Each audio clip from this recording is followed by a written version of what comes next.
I jumped down, I vaulted the stairs, taking off my stuff, threw it in the corner. And then I pulled on the pants, got the boots unlaced, top put on the mirror, and was buckling as I was running down the alley as fast as I could go, buckling on the gun. And I got to the front just as Peter said, "We want them back. We want our children back. El Pueblo Unido." And I didn't even have time to smash the board, which makes the sound on the stone floor like a bomb, and I just ran right down and went.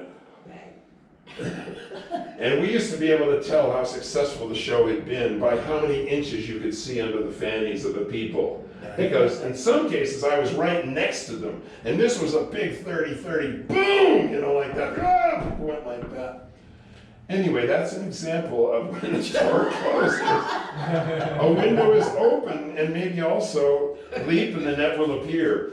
But my real story for the first half of tonight has to do with the New England Youth Theater. Peter and I had done thousands of shows, and then one day he came to me, and it was 1998, and it was November, right around Thanksgiving, and he said, "I'm not going to tour with you anymore." And I said, "That's good." No, seriously, I have to say, "Why?" And he said, "Because I'm going to Brandeis University and get a doctorate degree. I'm going to work on the doctorate." And I said, "How long?" He said, "Oh, maybe probably 2-3 years." I was like, "Oops, that's a door closed. I got to create a solo show real fast or we're going to starve." But I thought, gosh, a window must open. What's the window? This is good. And I thought, I've waited 25 years to start a youth theater. Way back when we were at Camp Art in the commune, I wanted to have it there. Nobody wanted it, so I asked Peter to be my clown partner, and we toured all over the place. And now he says, "Sayonara." And I said, "Okay, I guess now's the time, now or never. Leap and then it will appear." I had no theater. I had no cast. I had no rehearsal space. I had no money. The only thing that I did have was a PhD in Shakespeare and a love of the bard, and I knew A Midsummer Night's Dream inside out. And I knew that young people really enjoyed it. They loved being in it, right? I also figured that people in town would know Shakespeare. They would have heard of the guy, right? So if I could do a play, small play, with Midsummer Night's Dream, maybe I could get a small audience. Bonnie and I bartered up at Hawk Inn Resort every year in the summer. I did a show for them, and then they gave us a weekend. We could use the whole place, jacuzzi and meals, and just wonderful. And I went one night into the big dining room, not the dining room, the big drawing room there with a raging fire, and I took out a journal I bought, and I wrote New England Youth Theater. An experiment in creating without fear. It will be of kids, by kids, for kids, run by kids, with the best professional mentorship possible. I shouldn't have said run by kids, because the kids have got the idea of running it now. And I'm still in all. And I thought, all right, I'm going to do that. So I went out to Patrick McMahon at Mailboxes, etc., doesn't exist anymore, and said, "Patrick, can you reproduce this, please, this poster announcing auditions for A Midsummer Night's Dream?" And he said, "Sure, how many do you want?" I said, 40, he did 40. And I said, "How much?" He said, "Free, just have fun." All right, great, thank you. Yeah. I produced all my scripts there for a long, long time. Hung up the posters, 35 kids showed up. I went to Mike Friel at that point. I'd worked with him way up in the West. He was up at Wyndham, a little tiny school when I did the Horizons Project and brought all these artists and Gengarelli and all these people into the schools. And now he was the principal at Oak Grove School. And I said, "I need an audition place." He said, "Any place you want, take the music room." So he gave it to me. 35 kids showed up. If I didn't have Bonnie there taking notes, I didn't know who they were.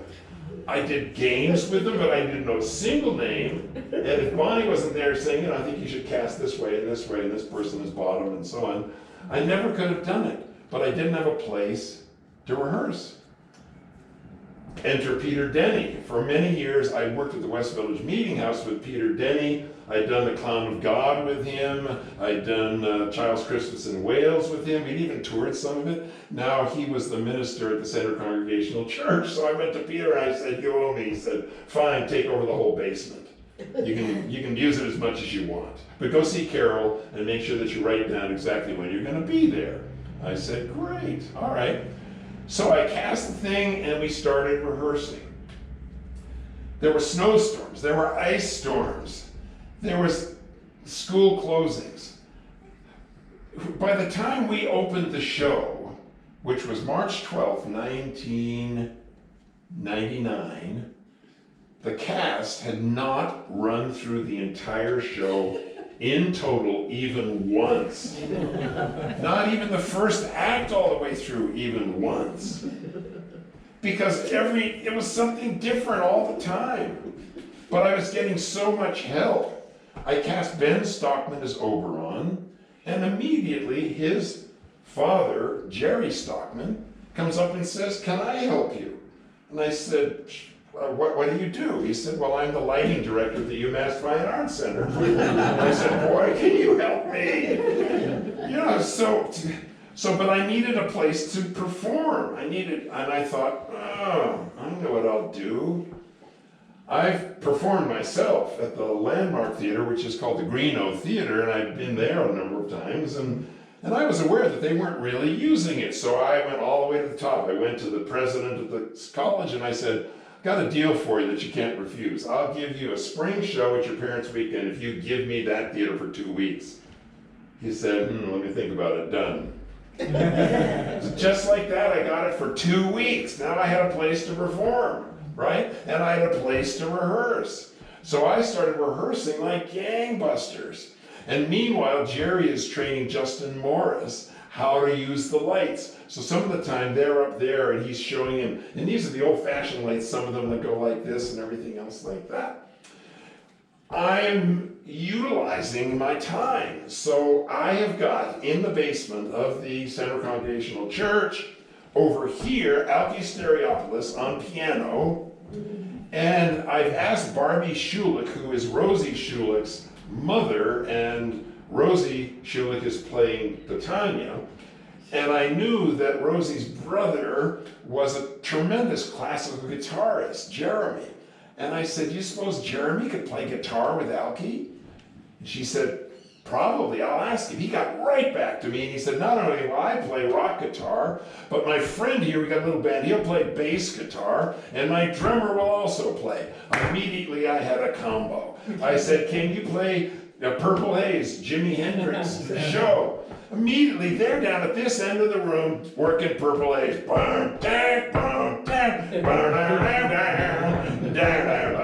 At the other end of the room, on a tiny, tiny little stage, which is about as big as this corner, Susan and Walter Slowinski are there with a bunch of kids making props and costumes.